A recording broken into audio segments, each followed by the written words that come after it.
Di tengah gurun yang membakar di Makkah, lahirlah seorang budak dari tanah Habasyah, Ethiopia, bernama Bilal bin Rabah. Ia tidak mengenal kemewahan, tidak pula mengenal kebebasan. Ibunya adalah seorang budak wanita yang dibawa dari negeri jauh oleh pedagang Quraisy, dan nasib sang anak pun tak jauh berbeda. Bilal dibesarkan dalam cengkeraman perbudakan yang keras, tunduk pada tuan yang memperlakukan manusia layaknya barang dagangan. Tapi di dalam hati Bilal, ada bara kecil yang kelak akan menyala menjadi obor bagi dunia. Bilal adalah budak milik Umayyah bin Khalaf, seorang pemuka Quraisy yang dikenal kejam dan pembenci keras Nabi Muhammad SAW. Setiap hari, Bilal bekerja di bawah panas terik matahari, membawa beban di atas pundak dan di hatinya. Tapi ia juga dikenal jujur, tidak pernah mengeluh, dan memiliki suara yang dalam dan menggema saat berbicara. Suara itulah yang nanti akan menggetarkan langit Madinah. Hidupnya penuh derita, tapi ia menyimpan keteguhan yang jarang dimiliki oleh budak lain. Ketika cahaya Islam mulai tersebar diam-diam di Makkah, Bilal menjadi salah satu orang yang mendengarnya dari para sahabat.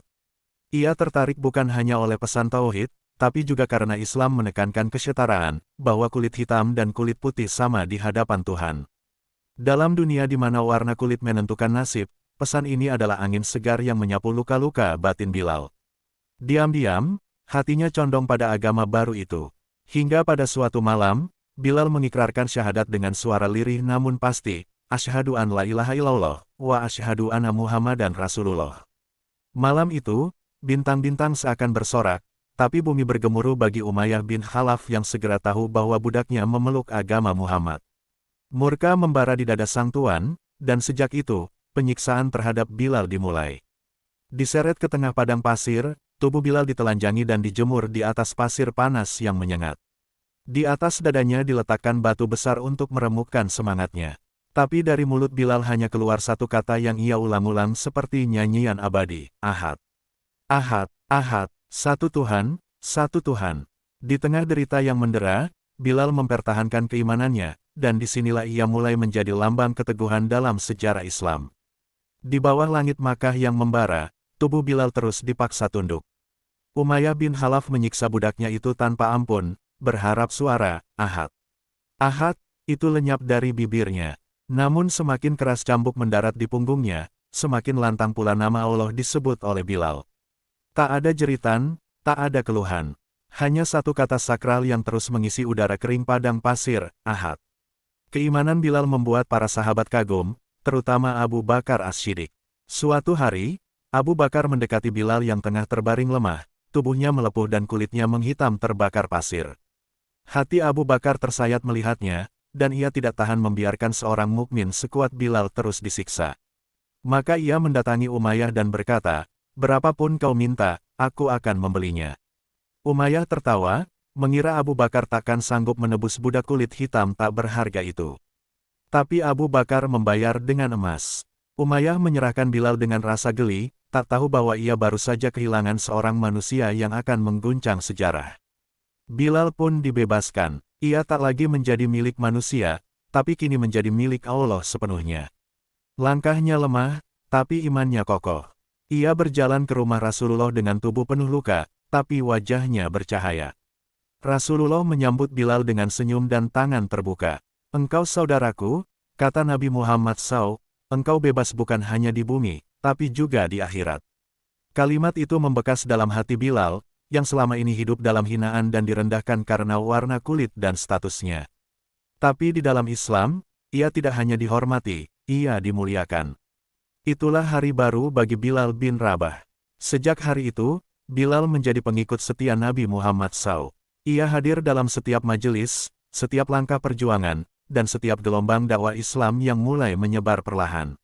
Namun, satu hal yang kelak menggetarkan dunia adalah suara Bilal, suara yang dalam, bulat, dan bergema. Rasulullah melihat keistimewaan itu dan menaruh amanah besar di pundaknya, menjadikannya muazin pertama dalam sejarah Islam. Ketika kaum muslimin berhijrah ke Madinah, Bilal termasuk di antara mereka yang ikut serta dalam rombongan pertama. Ia meninggalkan Makkah dengan hati lapang, walau penuh kenangan derita. Di Madinah, kaum Muhajirin dan Ansar menyatu dalam ukhuwah. Bilal, meski berkulit hitam dan bekas budak, diperlakukan seperti saudara. Tak ada yang merendahkannya, Islam telah mematahkan belenggu ras dan kasta. Ketika azan diwajibkan untuk menandai waktu salat, Nabi bertanya pada sahabat mengenai cara terbaik mengumumkannya. Beberapa mengusulkan lonceng seperti Nasrani, atau trompet seperti Yahudi. Namun Abdullah bin Zaid bermimpi tentang seruan azan yang indah. Rasulullah mengamini mimpi itu dan berkata, ajarkan kepada Bilal. Maka, berdirilah Bilal di atas rumah tertinggi, mengangkat suaranya yang khas, Allahu Akbar. Allahu Akbar, suara itu menggema di langit Madinah. Penduduk keluar dari rumah mereka, hati mereka bergetar. Bilal telah menjadi penyeru langit. Suaranya bukan hanya tanda waktu, tapi menjadi pengingat akan tauhid, akan Islam yang mempersatukan hati. Sejak saat itu, setiap waktu salat, suara Bilal menyapa langit dan menyentuh bumi. Ia bukan hanya seorang muazin, ia adalah simbol keimanan dan keteguhan. Bilal terus setia pada Nabi, mendampingi beliau dalam setiap peperangan. Di Badar, ia berada di barisan depan. Saat melihat Umayyah bin Khalaf, tuan lamanya, tertangkap, amarah masa lalu membuncah. Tapi Bilal tetap dalam kendali akhlaknya. Ia tidak membalas dengan kebencian.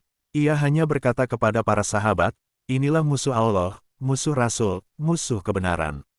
Dan dengan izin Allah, Umayyah menemui ajalnya di tangan kaum muslimin. Seiring waktu, Islam menyebar luas. Bilal tetap menjadi bagian penting dari dakwah Nabi. Ia dikenal bukan hanya karena suaranya, tapi karena ketulusannya, keberaniannya, dan akhlaknya yang bersih. Ia tak pernah mencari kekuasaan atau pujian. Ia tetap memakai jubah kasar, tetap sederhana, tetap bersujud di tanah yang sama dengan yang lain. Ia adalah simbol kesetaraan dan kekuatan iman. Pada suatu malam sunyi, Rasulullah SAW memandang langit Madinah yang mulai redup. Ia berkata, Bilal, esok kau azanlah seperti biasa, tapi dengan hatimu. Bilal mengangguk, subuh pun datang, dan ia naik ke tempat tinggi lalu melantunkan azan. Suara, Allahu Akbar, itu mengalir, bukan hanya dari tenggorokan, tapi dari iman yang mendalam.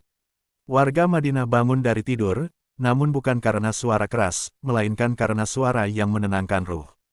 Dalam pertempuran Uhud, Bilal kembali berada di sisi Rasulullah. Ia menyaksikan sahabat-sahabat gugur satu persatu, dan tubuh Nabi pun terluka.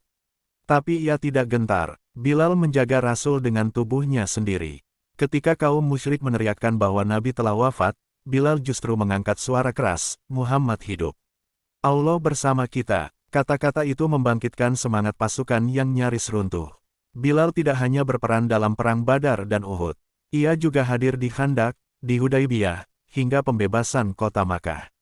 Saat Fatu Makkah terjadi, Nabi masuk kota dengan penuh kerendahan hati. Di antara semua bangunan, Ka'bah berdiri agung, tapi belum disentuh. Lalu Rasulullah memanggil Bilal. Ia berkata, naiklah ke atas Ka'bah dan kumandangkan azan. Dunia seakan terdiam sejenak. Dengan takzim, Bilal menaiki Ka'bah. Di bawahnya, para tokoh Quraisy yang dulu menyiksanya, menatap tak percaya. Seorang budak Habsyi, berkulit hitam, kini berdiri di tempat tersuci umat Islam. Dan dari mulutnya terdengar azan pertama di atas Ka'bah. Allahu Akbar, bergema di seluruh Makkah. Tangis mengalir di pipi para sahabat, dan dada para musyrikin bergetar hebat. Ini adalah revolusi akidah dan sosial. Sejak hari itu, Bilal tidak lagi dipandang sebagai mantan budak. Ia adalah simbol Islam, seorang laki-laki yang diangkat bukan karena nasab atau harta, tapi karena ketakwaannya. Rasulullah bersabda, aku mendengar langkah kaki Bilal di surga. Kalimat itu menjadi bukti bahwa Bilal bukan hanya diterima di bumi, tapi juga disambut di langit. Dan ia tetap rendah hati, tak pernah berubah meski dunia menghormatinya. Setelah wafatnya Rasulullah SAW, Bilal sangat terpukul. Hatinya hancur, ia tak sanggup lagi mengumandangkan azan. Setiap kali mengucap, Asyhadu anna Muhammadan Rasulullah, air matanya tumpah, suaranya pecah, dan ia berhenti di tengah-tengah. Ia meminta izin Abu Bakar untuk keluar dari Madinah dan pergi ke Syam, mengikuti pasukan jihad di sana. Ia ingin menyibukkan diri dengan perjuangan di jalan Allah, agar bisa melupakan duka mendalamnya. Di Syam, Bilal tetap menjadi pribadi yang zuhud. Ia hidup sederhana, tidak mengejar jabatan meski para pemimpin mengaguminya. Ia tetap setia mengumandangkan azan, tapi tidak sesering dulu. Hingga suatu hari, Umar bin Khattab dan beberapa sahabat datang ke Syam dan memintanya azan sekali lagi seperti dulu. Bilal ragu, tapi mereka semua memohon. Maka, ia pun naik dan mengangkat suaranya. Saat suaranya menggema, semua orang menangis. Mereka teringat masa Rasulullah masih hidup. Tangisan pecah di mana-mana, termasuk dari Umar bin Khattab yang tak bisa menahan haru. Azan Bilal bukan hanya tentang waktu salat. Itu adalah suara kenangan, suara kecintaan, suara zaman keemasan Islam yang bersinar bersama Rasul. Dan semua itu terekam dalam gema, Allahu Akbar, yang keluar dari dadanya. Bilal hidup di Syam hingga usianya menua. Dalam satu riwayat, menjelang wafatnya, ia tersenyum. Istrinya menangis, tapi Bilal justru berkata, "Besok aku akan bertemu Muhammad dan para sahabat." Kata-kata itu menandai kerinduannya yang dalam selama bertahun-tahun. Ia wafat dengan kalimat tauhid di bibirnya, dan wajah yang tenang seolah akan tidur dalam pelukan damai. Makam Bilal dipercaya berada di Damaskus, Suriah. Hingga kini, ribuan orang menziarahinya setiap tahun. Mereka mengenang seorang budak yang menjadi pemimpin, seorang hitam yang menjadi bintang, seorang manusia biasa yang dijanjikan surga. Bilal bin Rabah adalah bukti bahwa Islam memuliakan manusia bukan karena kulit, harta, atau jabatan, tapi karena iman dan keteguhan hati.